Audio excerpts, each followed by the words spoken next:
I don't want or need a relationship with my brother. There's nothing that he can bring to my life that would add value, and I don't trust him. It's not because he sided with the enemy.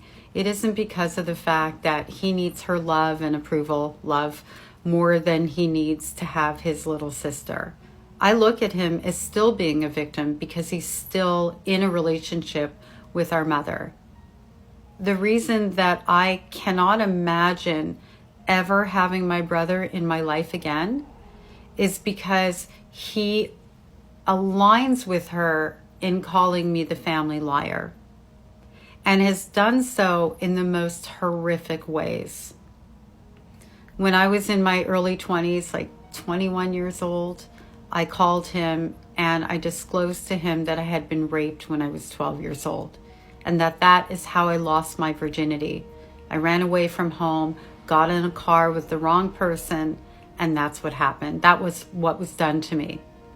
My brother's response: "You're a liar."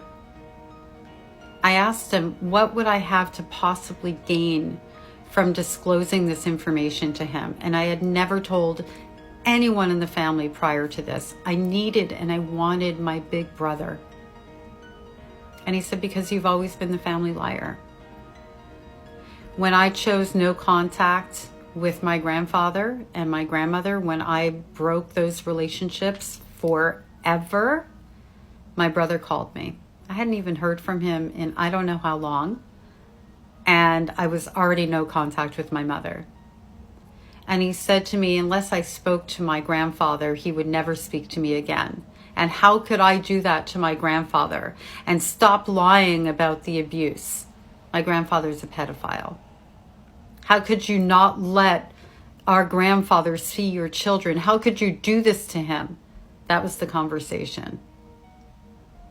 I don't have a desire to have a relationship with my brother anymore for those reasons. But what makes me really sad is that 12 years ago, I was still begging him for a relationship.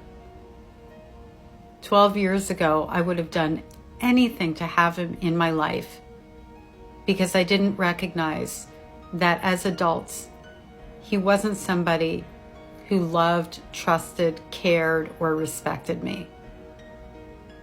I didn't realize that not only would he not add value to my life, but that he would take value away from my life.